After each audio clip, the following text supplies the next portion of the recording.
You have failed me for the last time.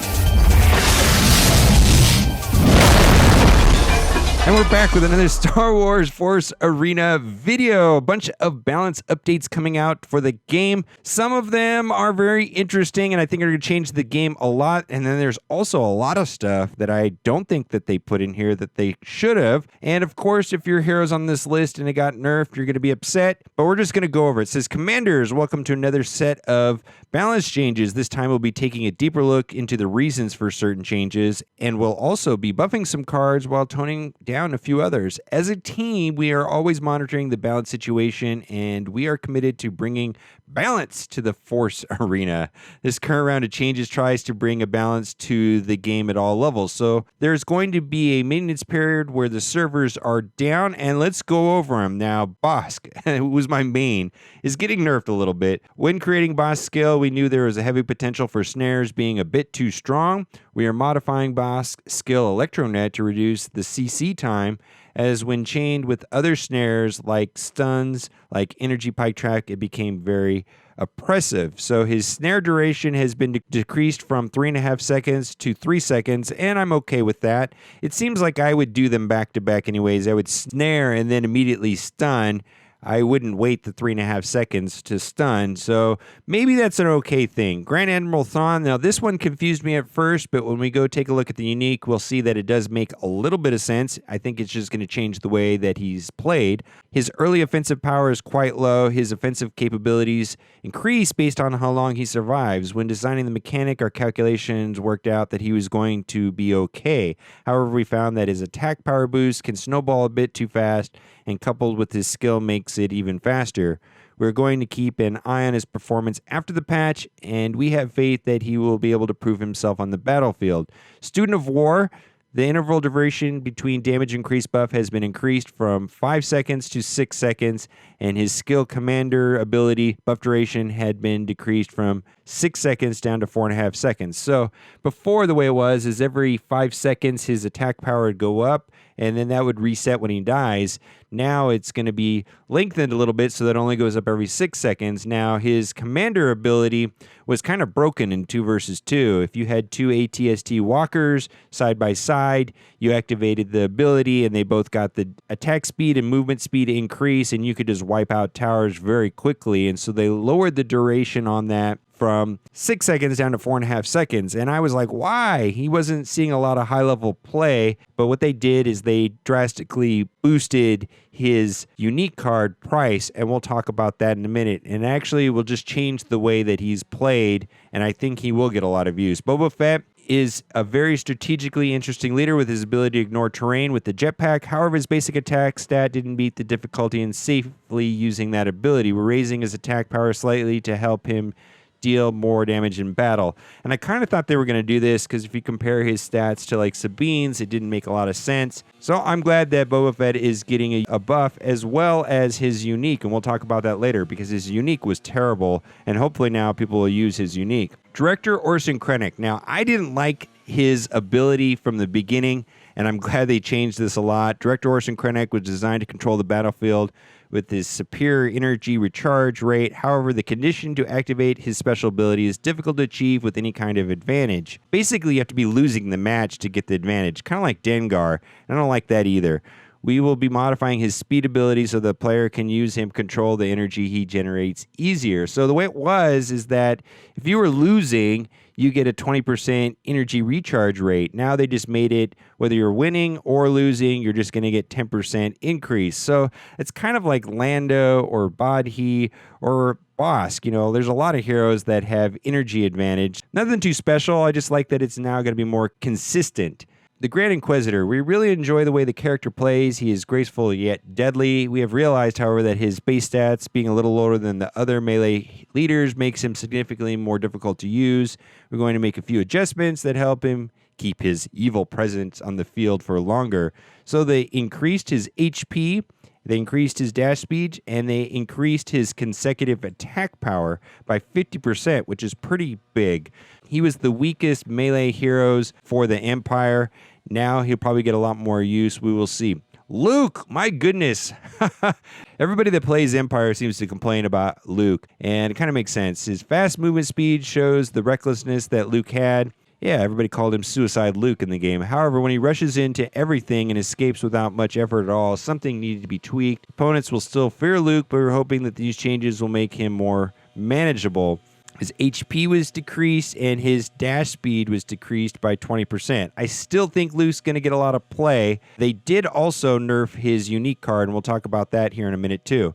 Sabine Wren, very strong, had a nerf in the last update, getting another one right here. Sabine Wren's consecutive attack combination is currently really, really strong. We're going to try to keep the identity of the character, however, we'll make an adjustment to try to balance her more in battle. So her consecutive attack power decreased by 20%.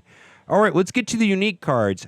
IG-88. IG-88, hands down, in my opinion, was the best unique card in the game, and they changed the way he works, and it will definitely change things for sure. IG-88's unique skill has a large AoE effect. Along with Bossk, IG-88 was critical to dominating the battlefield as Empire. As we see in the higher levels of play, IG-88 may be too effective compared to other unique cards. We are, however, letting IG-88 terrorize the battlefield with more damage in his normal attack. We are raising his attack power while toning down his skill attack power. So his AoE basically went from 150 down to 125, and his damage when he just shoots targets like buildings and players went up a little bit. And I was noticing myself that he was becoming less and less effective at higher levels. I noticed when I was playing early in the game, you just drop 88 on the field, it wipes out all the units. Definitely like one of the best cards in the game. But now what I'm noticing is that when I'm going up against higher level players, he's not as effective because it's hard to level him up. You know, I've got a level 288, but I probably need a 3 or 4 to keep up with the players that are using 13, 14, and 15 commons. He just wasn't doing the job. So this is going to make things more difficult. Still is an amazing card. Governor Price. Now, this is one of the more exciting things I saw on this update. Got a huge buff. Compared to the relatively popularity of Grand Admiral Thrawn, Governor Price is a unique card, which is hard to use or even make space in a normal deck. We were hoping that we can make it more useful and effective by lowering her cost, and this is a huge boost. Basically, she used to cost 5, now she'll cost 3. He was like an elixir collector of sorts, although she would just run off into battle randomly and die instead of just following Thrawn around. So this will change everything, and I think that this is such a huge boost coupled with the nerfs of her hero. I think this is going to be very interesting to play a very defensive move with Thrawn, hang out in the back, get energy advantage, have your attack power ramp up. I think it's going to be amazing.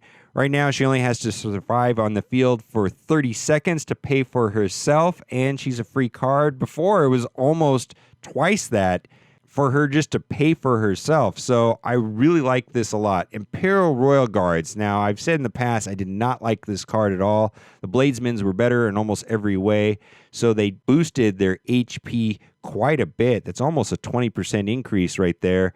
I think they're going to see a lot of play. It always surprised me that people would play the Royal Guards instead of the Bladesmen. Take a look at the stats in your deck if you've got Royal Guards and compare them to the Bladesmen. And the only time I would have played Royal Guards if you played both. But now I would have to go and take a look at it, maybe as an opportunity to play the Royal Guards instead of the Bladesmen. Although for me, it still makes sense to have both cards because the Bladesmen for the Empire is probably one of the best cards that the Empire has at its disposal. So now Palpatine decks could have almost like 2 sets of Bladesmen. I think that's incredible. I'm glad this happened. Slave 1 was a terrible card.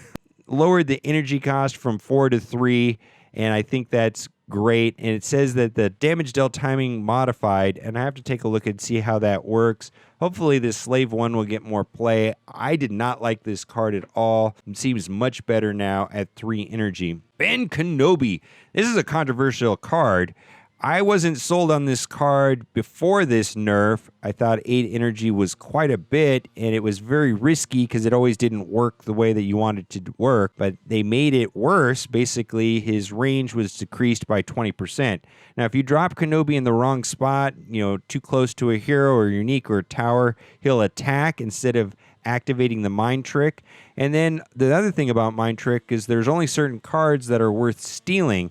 However, when Kenobi works correctly, and keep in mind he costs 8 energy, it's pretty much just a game changer. If you can steal a light tank or the heavy gunners, it's good game. It's a really powerful card. So a lot of people were saying to not play Ben Kenobi before. I think with the 20% range decrease, this card will probably see a lot less use. Okay, other balance changes. Hyper Adrenal. My goodness, this is huge right here. I'm almost scared by this. Developer comment. We feel that its cost, this card overlapped a little bit too much with other leader abilities and skills, meaning the 3 energy slot was left to other cards. We tried to bring this card to a more energy competitive slot so that it can be used in more styles of deck. Cost was reduced from 3 to 2, and the duration time was lowered from 6 to 4.5. So this is like a rage spell. And Rebel Swarm decks, boy, this is probably the single biggest thing that happened in all these balance changes.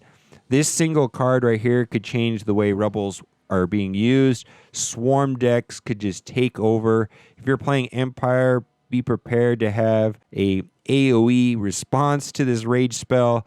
My goodness, this could be scary. TIE Bomber, another card that didn't get a lot of use, and I thought was way too expensive. They lowered the energy cost from 5 to 4. All right, Zebrick Assassins. This card has both stealth and high attack power. In theory, sounds amazing. However, this card has been neglected by most due to the high energy cost. We're hoping that reducing it to 4 energy, the leaders of the Rebel Alliance will be more wary of a potential assassins ruining the day. We have to start looking into that. Jump Troopers. Boy, they keep going back and forth on this card, making it better, making it worse. Similar to Boba Fett, these Jump Troopers are a great unit, which are still a little too weak. We're hoping by increasing the range, we can improve their tenacity in combat. The range was increased from 7 to 7.5. I like this card on 2 versus 2. Seems like they get around the map and deal with whatever's coming your way. Kind of like that. They seem to have some high survivability. When they jump out of the way, they often will be out of range of a X-Wing strike and things like that. I do like this card, but they have gone all over the place with this card, making it better, making it worse. Now, there are a couple things that they did not address in this patch. Availability of uniques or having a unique trading system so you can trade unique for uniques. I really wish they would do something like that. The other thing that they didn't address is dropping the pod on the back shield generation for the Rebels seems a little strange. You have basically 3 turrets and a shield generator, and you can kind of bypass that and just attack the back shield generator by dropping the pod from the other side of the map. Do that a couple times, and you win the game. And I don't know if it's supposed to work that way, but at least they should have addressed, yes, it's supposed to work that way, and we're happy with it. I haven't come across that deck, but I know that the people that have, are had 3 towers and then their shield generator goes down with the other 3 towers untouched doesn't seem really right. So I'm just curious that they didn't address that. Well, anyhow, what do you think of these updates? I'm glad that they're doing some things. Of course, they could be doing more. I'm sure as time goes on, they'll do more things. But let me know in the comment section what you think about these balance changes. And as always, thanks for watching and keep on gaming.